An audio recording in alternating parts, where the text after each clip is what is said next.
Hello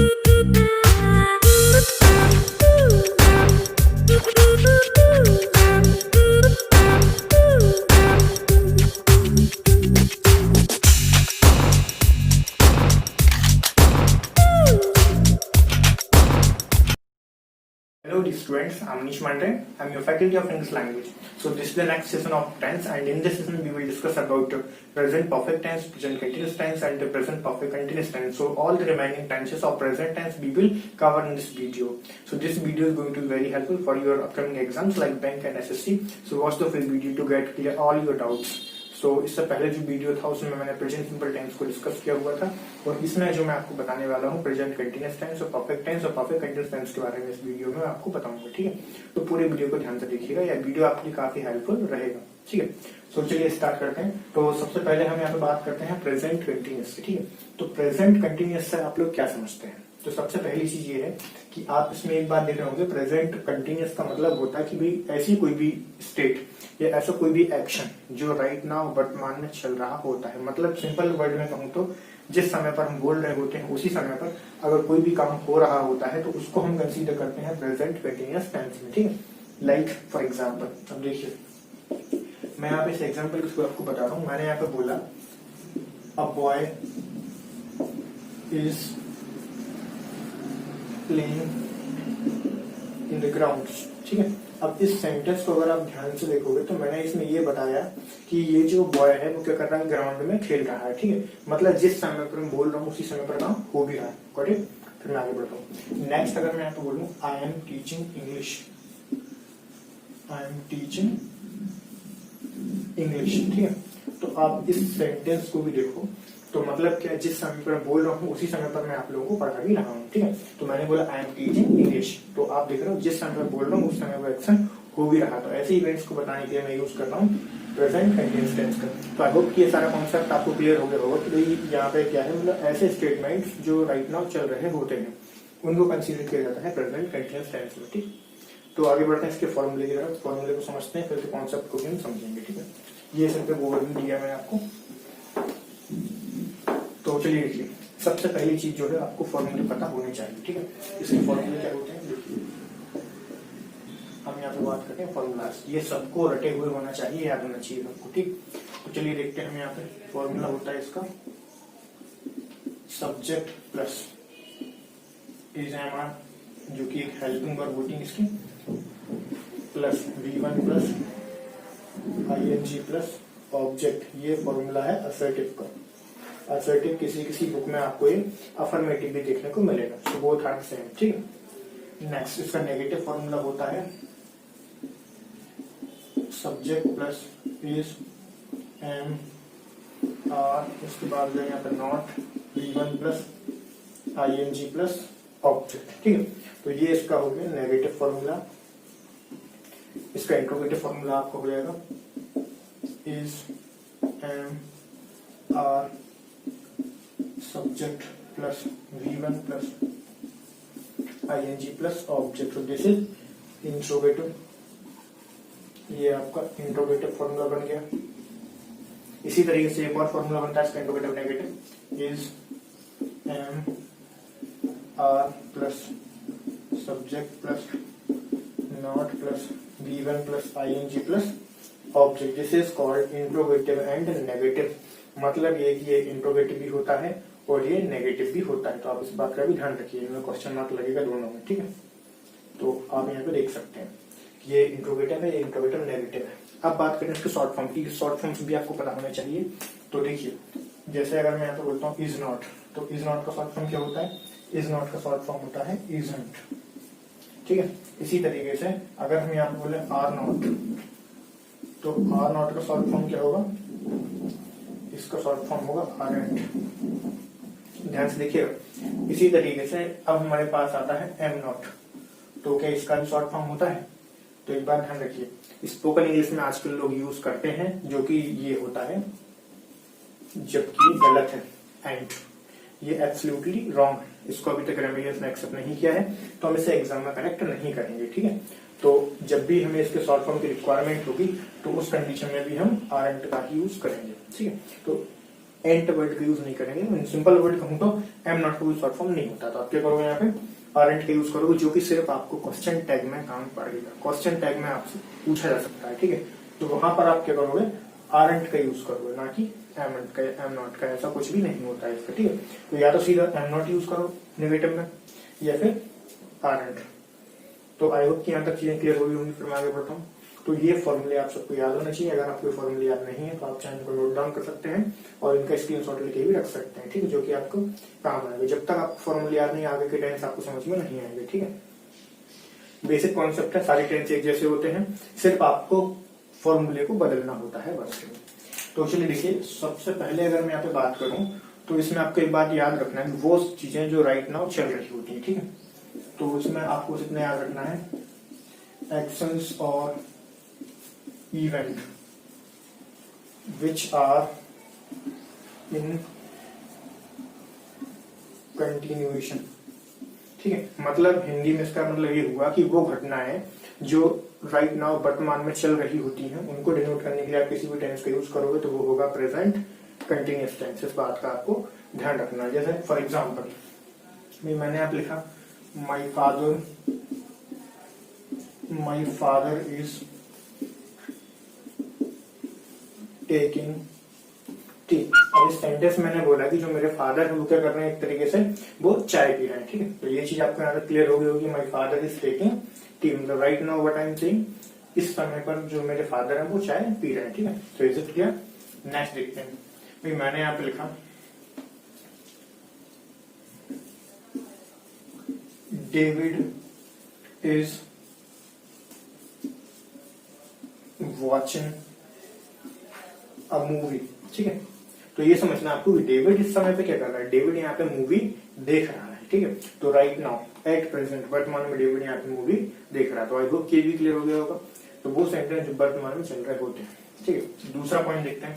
अब इसमें ये ध्यान रखना आपको, टू डिनोट नियर फ्यूचर, मतलब ये है कि जो नियर फ्यूचर, जो भविष्य में नियर मतलब भविष्य में जल्दी ही कुछ होने वाला है, ऐसे इवेंट्स जो नियर फ्यूचर में घटित होने वाले हैं, तो उनको हम किसमें डिनोट कर सकते हैं, प्रेजेंट कंटिन्यूअस टेंस में डिनोट कर सकते हैं। जैसे सपोज दैट मैं यहाँ पे एक सेंटेंस लिखता हूं, मैंने यहाँ पे लिखा I am going to submit my exam form.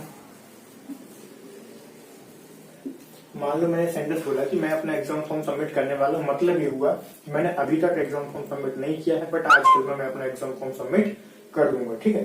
तो आई होप कि यहाँ तक चीज क्लियर हो रही होंगी, फिर मैं आगे बढ़ता हूँ। चलिए ऊपर का सेंटेंस मिटाता हूँ, फिर एक बार बताता हूँ।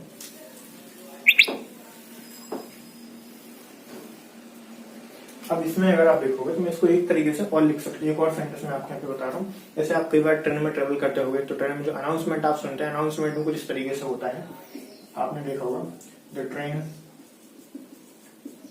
इज अराइविंग शॉर्टली, ठीक है। मतलब ये होता है कि ट्रेन जल्दी ही आने वाली है, मतलब जब ट्रेन आई नहीं होती है, जब अनाउंसमेंट होता है तब स्टेशन पर ट्रेन नहीं आई होती है, बट आ रही होती है, ठीक है। तो मतलब ये क्या है, एक तरीके से नियर फ्यूचर है, निकट भविष्य जिसको हिंदी में बोलते हैं। तो उसको डिनोट करने के लिए आप इस टेंस का यूज कर सकते हो, दैट इज प्रेजेंट। देखिए अभी जो है नेक्स्ट टेंस को डिस्कस करते हैं, जो कि प्रेजेंट परफेक्ट टेंस, ठीक है। अभी हमने पढ़ा था प्रेजेंट कंटीन्यूअस टेंस को, अभी हम पढ़ेंगे प्रेजेंट परफेक्ट टेंस को, ठीक है। तो आपको ये समझ में आना चाहिए कि ये प्रेजेंट परफेक्ट एक्चुअल में होता क्या है, ठीक है। आपको ये कॉन्सेप्ट क्लियर होना चाहिए। सबसे पहली बात मीनिंग समझिए पहले इसका। परफेक्ट का मतलब होता है वो सारे इवेंट्स जो मतलब एक तरीके से कंप्लीशन में है, कंप्लीट हो चुके हैं, वर्तमान में कंप्लीट हुए। मतलब कोई सेंटेंस, अगर कोई घटना पास्ट में शुरू हुई थी और वो खत्म कब हुई है, वो प्रेजेंट में खत्म हुई है, तो उसको डिनोट करने के लिए आप जिस टेंस को यूज करोगे वो हो जाएगा आपका प्रेजेंट परफेक्ट टेंस, ठीक है। जैसे सपोज दैट, अब मैं यहाँ पे कुछ सेंटेंस के थ्रू आपको बताता हूँ। जैसे मान लीजिए कि मैंने यहाँ पे लिखा कि भाई ये रोहन नाम का कोई लड़का है, ठीक है। Rohan has completed his graduation। ठीक है भाई, मैंने सेंटेंस लिखा है Rohan has completed his graduation, मतलब रोहन ने जो है अपने ग्रेजुएशन कंप्लीट कर चुका है। मतलब ये हुआ इसका कि इसने ग्रेजुएशन जो है एटलीस्ट 3 साल की डिग्री या 4 साल की कोई डिग्री किया होगा इसने, ठीक, कोई कोर्स किया होगा। तो ऑब्वियसली बात है कि इसका जो काम हुआ, जो शुरू हुआ था इसका डिग्री करने का, तो इसने ग्रेजुएशन करना शुरू कब किया था? 3-4 साल पहले शुरू किया होगा, ठीक है। तो ऑब्वियसली बात है कि इसका जो ग्रेजुएशन स्टार्ट हुआ था 3-4 साल पहले हुआ था, बट जो कंप्लीट कब हुआ है? अभी भी हुआ, वर्तमान हुआ। मतलब वो सारे इवेंट जो पास्ट में कभी स्टार्ट हुए थे बट वर्तमान में खत्म हो चुके हैं, एट प्रेजेंट फिनिश हो चुके हैं। So in that condition we will use their present perfect tense, ठीक है। परफेक्ट वर्ड का मतलब समझिए आप, परफेक्ट मतलब एक ऐसी स्टेट जिसमें आगे फर्दर कोई चेंजेस नहीं कर सकते। जैसे सपोज दैट भाई, अगर मैं यहाँ पे आपको बोलता हूँ I have taken my T, मतलब ये कि मैंने अपनी चाय पी चुका हूँ, ठीक। मतलब ये हुआ कि एक तरीके से टी है वो परफेक्ट स्थिति में पहुंच गई, मतलब मैं उसको पी चुका हूँ, अब मैं उसमें कोई चेंजेस नहीं कर सकता। एक ऐसी स्थिति जिसमें आगे कोई चेंजेस पॉसिबल ना हो। मतलब अगर मान लीजिए किसी और के लिए चाय आई थी और मैं पी चुका, तो सामने वाले व्यक्ति में उसको चाय थोड़ी ना मिलेगी, मतलब that is in perfect condition, ठीक। ये होती है एक तरीके से परफेक्ट स्थिति, मतलब ऐसे इवेंट जो पास्ट में कभी शुरू हुआ था और वर्तमान में खत्म हो चुका है, ठीक है। जैसे एक और सेंटेंस अगर मैं यहाँ पे लिखूं, वी हैव फिनिश्ड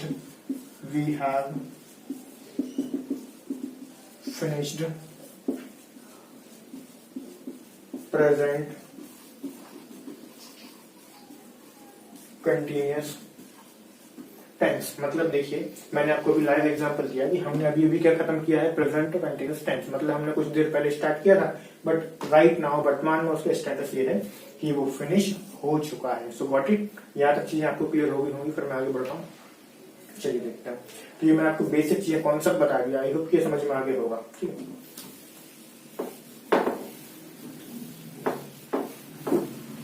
तो सबसे पहली बात, आपको इसके फॉर्मूले क्लियर होना चाहिए। फॉर्मूला क्या होता है? तो देखिए, ये तो बेस है, आपको एक फॉर्मूला याद करना, बार बार आपको सारे फॉर्मूले याद नहीं करना, ठीक है। एक फॉर्मूला याद करेंगे, उसी में आपको बस उसकी वैल्यूज बदलते जाना है, उसकी जो एक तरीके से हेल्पिंग वर्ब्स होती है बस वो बदलना है, ठीक है, बाकी कुछ नहीं करना। तो चलिए देखते हैं इसका फॉर्मूला क्या बनेगा। Subject plus has, have plus V3 plus object, ठीक है। तो ये एक तरीके से हो गया, अफर्मेटिव भी कह सकते हो इसको, असर्टिव भी कह सकते हो, दोनों चीजें यहाँ पे हो सकती हैं, ठीक है। इसका नेगेटिव फॉर्मूला क्या बनेगा? इसका नेगेटिव फॉर्मूला होता है subject plus has, have plus not plus V3 plus object. ये हो गया आपका नेगेटिव फॉर्मूला, ठीक है। इंट्रोगेटिव फॉर्मूला क्या होगा? तो यहाँ पे हम हैज आपको पहले पुट करेंगे,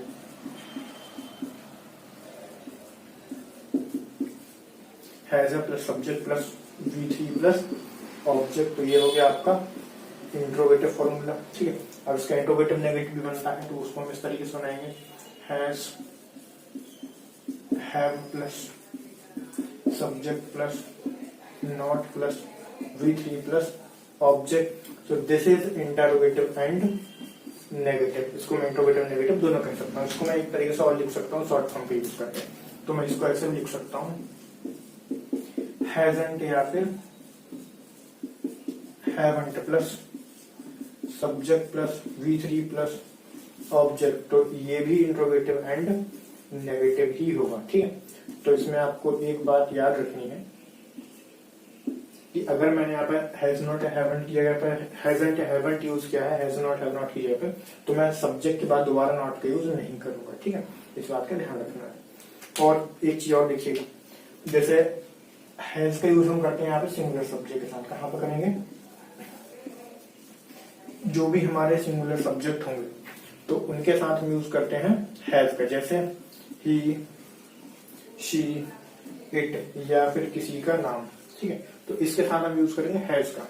अब हैव को कहाँ प्लेस करते हैं? तो वो भी देखिए, हैव को यूज करते हैं प्लूरल सब्जेक्ट में। जैसे फॉर एग्जांपल देखिए, मैं आपको बता रहा हूं यहाँ पे प्लूरल सब्जेक्ट, जैसे आई के साथ हम हैव का यूज करते हैं, ठीक है। वी के साथ हैव का यूज करते हैं। अगर यहाँ पे हम बात करें यू, तो यू के साथ हैव का यूज करते हैं। दे के साथ हैव का यूज करते हैं। वो कोई भी प्लूरल नाउन होगा तो उसके साथ में भी मैं हैव का यूज करूंगा, ठीक है। तो ये चीज आपको समझ में आ रही होगी। और इसकी शॉर्ट फॉर्म क्या होती है, तो हैज एंड हैज नॉट की होती है हैजंट, और हैव नॉट की शॉर्ट फॉर्म होती है हैवंट। तो आई होप कि यहाँ तक सारी चीजें आपको क्लियर हो चुकी होंगी। फिर मैं आगे बढ़ता हूँ, ठीक है। तो ये फॉर्मूले आप सबको पता होना चाहिए, और ये भी पता होना चाहिए कहाँ पे हैज का यूज करना है और कहाँ पे हैव का यूज करना है। तो अगर आपको नहीं पता तो नोट डाउन करते चलें, ठीक है। तो चलिए आगे बढ़ते हैं। कि उन घटनाओं को दर्शाता है जो पास्ट में कभी शुरू हुई थी और वर्तमान में खत्म हो चुकी हैं, ठीक है। और एग्जाम्पल देखो, जैसे मान लीजिए हमने यहाँ पे सेंटेंस लिखा, they have completed their job, ठीक। मतलब ये मैंने ये कहा कि वे अपना काम खत्म कर चुके हैं, ठीक है। एक और सेंटेंस लिखो, हमने यहाँ लिखा, India has banned Chinese apps including TikTok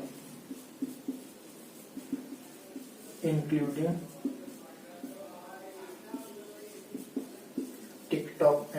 59 other apps, ठीक है। तो आप ऐसे लिख सकते हो, ठीक है। इस सेंटेंस में मैंने ये बोला कि इंडिया ने क्या करा है कि चाइनीज एप्स को बैन कर दिया है। मतलब ये है कि हम अभी की बात बता रहे हैं, वर्तमान में क्या हुआ, वर्तमान में हुआ है कि इंडिया ने चाइना के एप्स को बैन किया हुआ है, ठीक है। तो आप हिंदी में आपने देखा होगा, जब स्कूल टाइम में आपने पढ़ा होगा तो उसमें कुछ इस तरीके से बताया होगा कि लास्ट में चुका है, चुकी है ना। तो इस तरीके से वर्ड आते हैं। तो ये भी आप कह सकते हो अपने नॉर्मल लैंग्वेज में समझने के लिए, आप कह सकते हो कोई भी काम हो चुका है या हुआ है एट प्रेजेंट, वर्तमान में, ठीक है। तो हम उसमें यूज करते हैं प्रेजेंट परफेक्ट टेंस, ठीक। बट आपको ये बात ध्यान रखना है कि कभी भी किसी भी पास्ट के इवेंट के लिए आप प्रेजेंट परफेक्ट टेंस का यूज नहीं करोगे, ठीक है। तो जब भी एग्जाम में क्वेश्चन आता है तो आपको कंफ्यूज करेगा प्रेजेंट परफेक्ट टेंस में और पास्ट सिंपल टेंस में। तो वो कैसे देख लीजिए एक बार। जैसे सपोज दैट अगर कोई सेंटेंस ऐसा है कि I have purchased a book last week that is very interesting. तो अब इस सेंटेंस की अगर मैं यहाँ पे बात करूंगा तो ये सेंटेंस करेक्ट नहीं होगा, ये सेंटेंस आपका रॉन्ग होगा, ठीक है। तो आपको इसमें एक चीज याद रखना है कि ऐसे सेंटेंस में आप क्या करोगे, तो आपको यूज करना है इसमें पास्ट सिंपल टेंस। क्यों? क्योंकि मैं यहाँ पे बात कर रहा हूँ किसकी, लास्ट वीक की, मतलब पिछले हफ्ते की।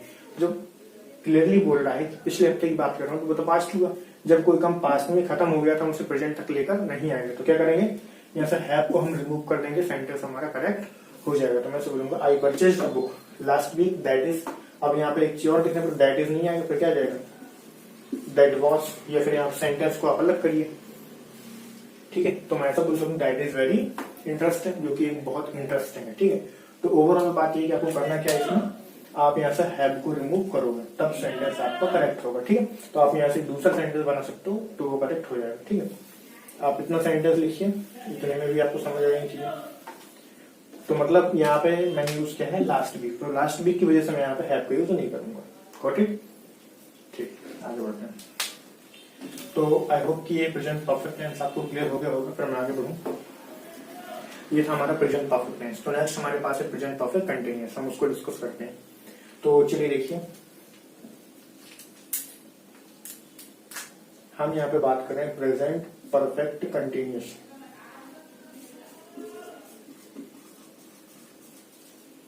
अब देखिए प्रेजेंट परफेक्ट कंटिन्यूअस में और प्रेजेंट परफेक्ट में अंतर क्या है, what is the difference between present perfect tense and present perfect continuous tense. So let's see.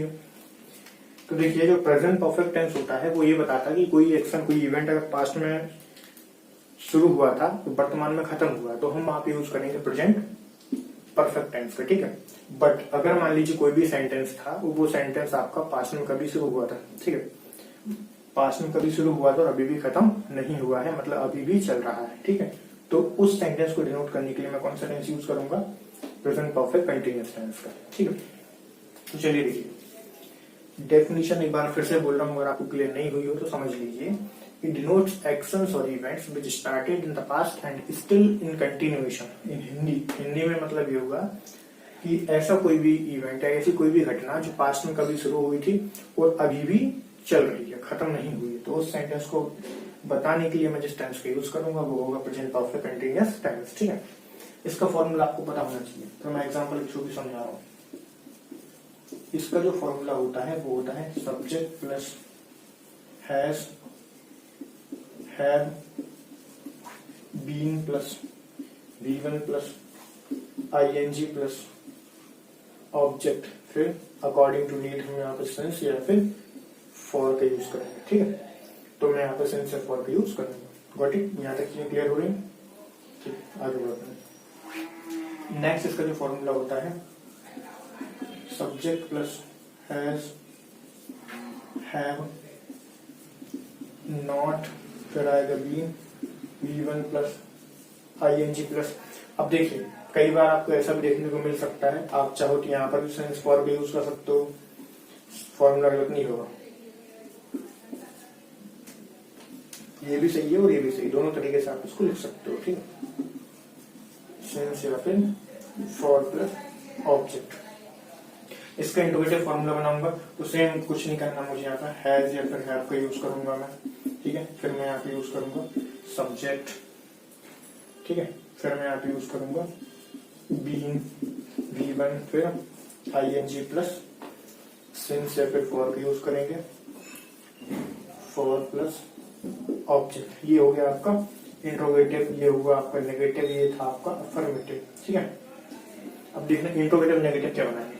तो इंट्रोगेटिव नेगेटिव का फॉर्मूला बनेगा आपका हैज, हैव प्लस सब्जेक्ट, फिर आप यहाँ यूज करोगे नॉट का। ठीक है, फिर हम यूज करेंगे यहाँ पे been plus V1 plus ING plus, फिर हम यहाँ पे यूज करेंगे सेंस फॉर, सेंस या फिर फॉर, और फिर हम यूज करेंगे ऑब्जेक्ट। ठीक है, तो ये हो गया इंट्रोगेटिव और नेगेटिव। ठीक है, इंट्रोगेटिव नेगेटिव फॉर्मूला ये है, और आप चाहे इसमें शॉर्ट फॉर्म का भी यूज कर सकते हो। अगर आप यहाँ पे हैजंट या फिर हैवंट का यूज करोगे तो फिर आप यहाँ पे नॉट का यूज नहीं करोगे। ठीक है, सो आई होप कि यहाँ तक सारी चीजें आपको क्लियर हो रही होगी। तो ये फॉर्मूले आपको पता होना चाहिए, और सेम कॉन्सेप्ट है, हैज का यूज करते हैं सिंगुलर सब्जेक्ट के साथ। ही, सी, अगर किसी का नाम होगा, सिंगुलर नाउन होगा तो वहां पर हैज का यूज होगा, और अगर मान लीजिए मेरे पास कोई प्लूरल नाउन है तो वहां पर मैं हैव का यूज करूंगा। ठीक है, तो आई होप कि यहाँ तक चीजें क्लियर हो गई होंगी। फिर आगे बढ़ते हैं। ये फॉर्मूले अगर आपको नहीं पता हो तो आप नोट डाउन कर लें। ठीक है, तो फिर मैं आगे एग्जाम्पल के थ्रू में यहाँ पे समझते हैं। ठीक है, तो ये तो होगी थ्योरेटिकल बात, अब प्रैक्टिकली देखते हैं।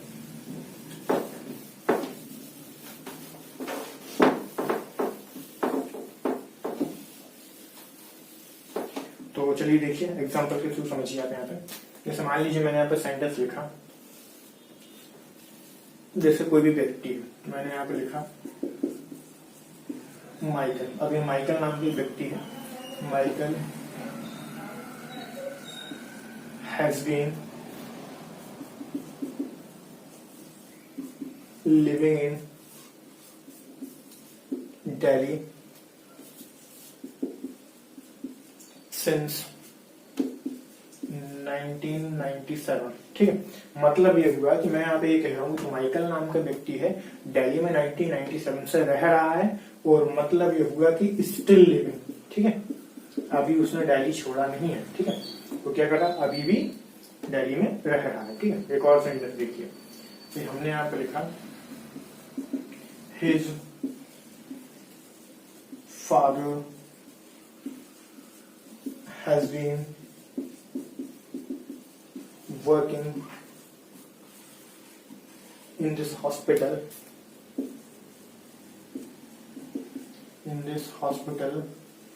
for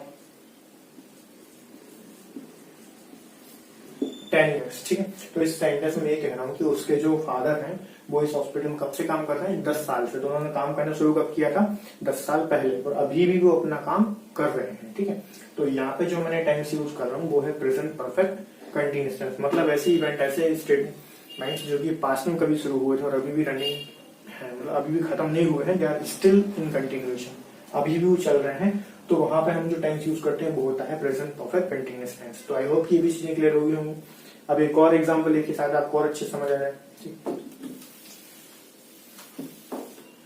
तो ये मैंने यहाँ पे सेंटेंस लिखा, we have been studying for 20 minutes. ठीक है, तो ये लाइव एग्जांपल आपको और अच्छे से क्लियर हो जाएगा कि हम जो है कब से पढ़ रहे हैं, 20 मिनट से, मतलब पिछले 20 मिनट से हमने पहले शुरू किया होगा। ठीक है, और अभी भी हमारा काम चल रहा है, अभी भी हमारा टेंस ओवर नहीं हुआ, अभी भी खत्म नहीं हुआ है, तो अभी भी हम वो काम कर रहे हैं। ठीक है, तो ये होता है प्रेजेंट परफेक्ट कंटिन्यूअस टेंस। ठीक है, और जितने लोगों को ये नहीं पता कि कहाँ पे सिंस का यूज करना है, कहाँ पे फॉर का यूज करना है, तो उनको भी मैं यहाँ पे बता दे रहा हूँ। ठीक है, तो वो भी देखिएगा। ये देखिए, सिंस जो होता है ये होता है सर्टेन टाइम के साथ। सिंस कहाँ पे, सर्टेन टाइम। अब देखना ये सर्टेन टाइम क्या होता है। सर्टेन टाइम का हिंदी का मीनिंग होता है हिंदी में निश्चित समय। ठीक है, अब जो निश्चित समय होगा तो उसके साथ क्या यूज करेंगे, सेंस, मतलब जो बदलता नहीं है। ठीक है, और जिसमें कंफर्मेशन हमें रहे कि कोई काम कब से हो रहा है। अब इसमें कौन कौन सी चीजें आ सकती हैं, जैसे अगर मैं किसी डे की बात करूंगा तो मैं यहाँ पे संडे, मंडे, ट्यूसडे, वेडनेसडे कुछ भी यहाँ पे लिख सकता हूँ। ठीक है, अगर मान लीजिए मैंने यहाँ पे लिखा मंथ, तो मैं किसी भी मंथ की बात कर सकता हूँ, जैसे उसका नाम आना चाहिए, ऐसा नहीं 2 महीने 3 महीने, सिर्फ नाम आना चाहिए। ठीक है, तो मैंने यहाँ पे लिखा जनवरी, फरवरी, मार्च, इस तरीके से लिख सकता हूँ। मैं चाहूँ तो यहाँ पे ईयर को भी लिख सकता हूँ। ईयर जैसे मान लीजिए मैंने यहाँ पे लिखा 2000। ठीक है, मैं यहाँ पे लिखता हूँ 2001 और 2020 वर्स्ट ईयर, ये सबसे बेकार था आज तक का। ठीक, तो इस तरीके से आप देख सकते हो। अब मैं चाहूँ तो यहाँ पे डिकेड्स भी लिख सकता हूँ। डिकेड्स का मतलब होता है दशक। ठीक है, दशक मतलब जैसे आप देखो 90s, 18, इस तरीके से दशक जो होता है। उसके बाद अगर हम बात करें यहाँ पर सेंचुरी, सेंचुरी मतलब क्या है, सेंचुरी मतलब तो शताब्दी, हिंदी में उसको बोलते हैं शताब्दी। तो जैसे हम बोलते हैं 18th सेंचुरी, 16th सेंचुरी, आप पढ़ते हो हिस्ट्री वगैरह में, आप देखते हो, तो एक तरीके से बोलता है। मान लो एग्जाम्पल के लिए मैंने 16th सेंचुरी जो है, तो वो क्या है, एक तरीके से शताब्दी है। तो ये होगी बात किसकी, सेंस की। तो आई थिंक ये भी क्लियर हो गया होगा। अगर मैं तो क्लॉक वाइज बात करूंगा, टाइम की बात करूंगा, 8 o'clock, 9 o'clock, 10 o'clock, 12 o'clock, तो वहां पर भी मैं सेंस का यूज करूंगा। ठीक है, अब बात आती है फॉर की। फॉर को कहाँ पे यूज करेंगे, तो देखिए फॉर होता है अनसर्टेन टाइम के लिए। कहाँ पे यूज करेंगे, अनसर्टेन मतलब अनिश्चित समय। ठीक है, तो जो अनिश्चित समय होगा वहां पे आप यूज करोगे फॉर का। ठीक है, जैसे मैंने यहाँ पे बोला 2 days, अब कौन से 2 days सामने वाले को नहीं पता, जो लिसनर है उसको समझ में नहीं आएगा। ठीक है, अगर मैं यहाँ पे बोलता हूँ 3 months, तो फिर भी उसको नहीं पता कौन से 3 महीने। ठीक है, 5 year, ठीक है, तो कौन से 5 years ये भी हमको नहीं पता। इसी तरीके से अगर मैं आपको, मैंने यहाँ पे सेंटेंस लिखा, देखो 20 minutes, कौन से 20 minutes ये कंफर्मेशन नहीं है। ठीक है, सो दैट्स व्हाई इस कंडीशन में यूज करता हूँ फॉर। तो अनिश्चित समय के लिए फॉर और निश्चित समय के लिए सिंस। तो आई होप यहाँ तक की सारी चीजें क्लियर हो गई होंगी। फिर मैं आगे बढ़ता हूँ और हम इसके बाद जो नेक्स्ट टेंस है, पास्ट टेंस, उसको हम नेक्स्ट वीडियो में कवर करेंगे। ठीक है, सो आई होप यहाँ तक अगर आप प्रेजेंट टेंस को सही से देखते हो, सारी वीडियोस को देखते हो, तो डेफिनेटली आपको एग्जाम में प्रेजेंट टेंस रिलेटेड कभी कोई प्रॉब्लम नहीं आएगी और आपके सारे क्वेश्चंस इसमें अटेम्प्ट